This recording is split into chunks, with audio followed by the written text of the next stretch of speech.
ਇਹ ਬਰਸੀਮ ਹੈ, ਚਟਾਲਾ ਅਸੀਂ ਆਨੇ ਆ, ਬਰਸੀਮ ਵੀ ਆਨੇ ਆ। ਇਹ ਤੁਹਾਨੂੰ ਮੈਂ ਵਿਖਾਣਾ, ਇਹ ਮੇਰੇ ਪਿੱਛੇ ਇਹ ਵੇਖੋ ਕਿੰਨਾ ਵਿਰਲਾ ਹੋ ਗਿਆ, ਮੋੜੀ ਇਹ ਗਲ ਗਿਆ ਨੇ, ਕੱਕੀ ਹੋ ਗਈ, ਤੇ ਜਿੰਦੀ ਵਜ੍ਹਾ ਤੋਂ ਜਿਹੜਾ ਝਾੜ 'ਚ ਨਾ ਬੜਾ ਫਰਕ ਪਏਗਾ। ਇਹ ਮੈਂ ਤੁਹਾਨੂੰ ਥੋੜਾ ਕਲੋਜ਼ ਕਰਕੇ ਵਿਖਾਣਾ।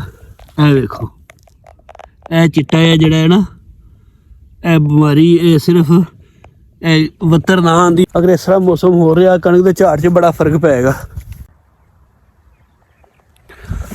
अस्सलाम वालेकुम वीरो, मैं ज़हीर जट सोने पंजाब दे दिल लाहौर तो। ठंड तो भाई मुक्कन का ना ही नहीं लै रही, तो ना ही सूरज निकलता ना लै रहा। अज हो गई है 22 जनवरी, तो तकरीबन 27-28 दिन तो 25 दसंबर जो वड्डा दिन लंघिया, जो साइयां दी क्रिसमस आई है, उस तो बाद अजे तक तकरीबन सूरज नहीं निकलिया।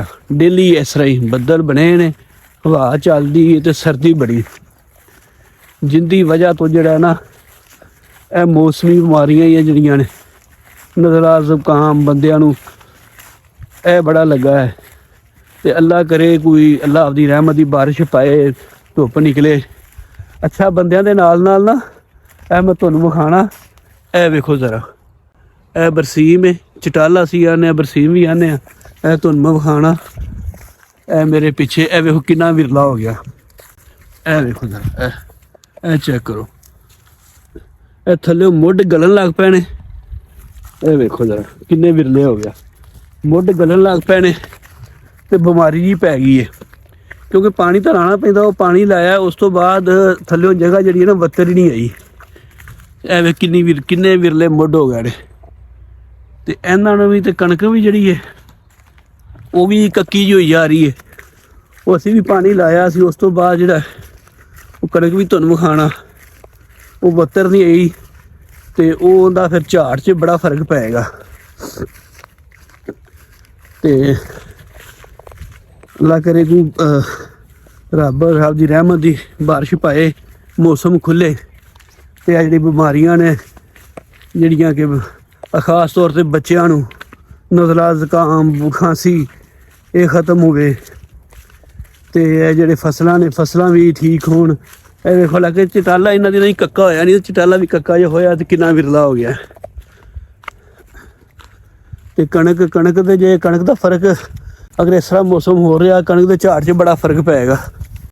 तुहानूं मैं जाके विखाना कणक भी।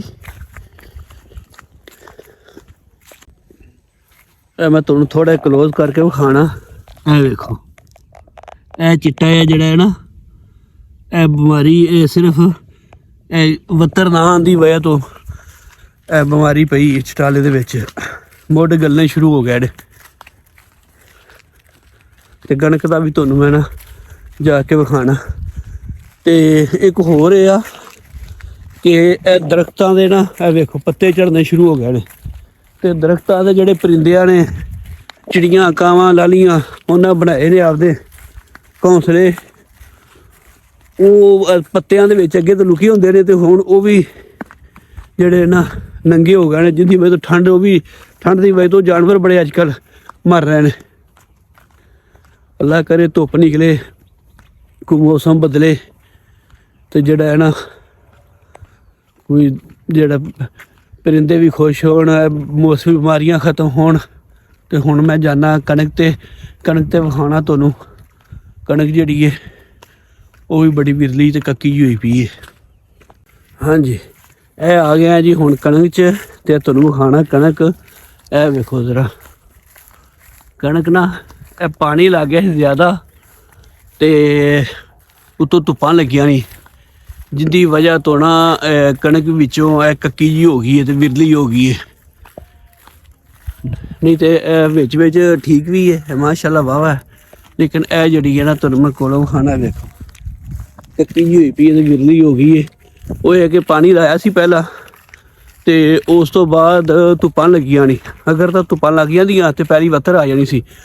वो जिथों वत्तर नहीं आई उतों फिर वो जड़ा ना मुड़ ये गल गया ने कक्की हो गई, तो जिंदी वजह तो जड़ा झाड़ च ना बड़ा फर्क पेगा। ਇਹ ਵੇਖੋ ਵਿਰਲੀ ਦੇ ਕੱਕੀ ਜੀ ਹੋ ਗਏ, ਬੂਟਾ ਨਹੀਂ ਮਾਰਿਆ ਹੈਗਾ।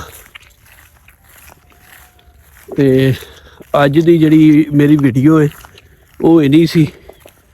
ਤੇ ਸਾਰੇ ਵੀਰ ਰੱਬ ਅੱਗੇ ਦੁਆ ਕਰੋ ਕਿ ਧੁੱਪ ਨਿਕਲੇ, ਬਲਕਿ ਕੋਈ ਹਲਕੀ ਜੀ ਬਾਰਿਸ਼ ਪਾਏ, ਆਪਦੀ ਰਹਿਮਤ ਦੀ ਰੱਬ ਬਾਰਿਸ਼ ਪਾਵੇ ਤੇ ਧੁੱਪ ਨਿਕਲੇ, ਮੌਸਮ ਠੀਕ ਹੋਵੇ। ਬੰਦਿਆਂ ਦੇ ਨਾਲ, ਬੰਦਿਆਂ ਦੇ ਜਿਹੜੇ ਬੱਚਿਆਂ ਨੂੰ ਬਿਮਾਰੀਆਂ, ਮੌਸਮੀ ਬਿਮਾਰੀਆਂ ਜੀਆਂ, ਨਜ਼ਲਾ, ਜ਼ੁਕਾਮ, ਖਾਂਸੀ ਉਹ ਵੀ ਖਤਮ ਹੋਵੇ ਤੇ ਫਸਲਾਂ ਵੀ ਠੀਕ ਹੋਣ। ਤੇ ਇਹ ਵੇਖੋ ਦਰਖਤਾਂ ਦੇ ਪੱਤੇ ਝੜੇ ਪਏ ਨੇ, ਤੇ ਜਿਹੜੇ ਹੈਗੇ ਨੇ ਪਰਿੰਦਿਆਂ ਦੇ ਘੋਂਸਲੇ ਗਲੂਸੇ ਉਹ ਵੀ ਖਤਮ ਹੋਏ ਪਏ ਨੇ। ਤੇ ਤੁਹਾਨੂੰ ਅਗਰ ਇਹ ਮੇਰੀ ਵੀਡੀਓ ਚੰਗੀ ਲੱਗੀ ਹੋਵੇ ਤੇ ਮੇਰੇ ਚੈਨਲ ਨੂੰ ਸਬਸਕ੍ਰਾਈਬ ਕਰਿਆ ਜੇ, ਵੀਡੀਓ ਨੂੰ ਲਾਈਕ ਕਰਿਆ ਜੇ। ਅੱਲਾ ਹਾਫਿਜ਼।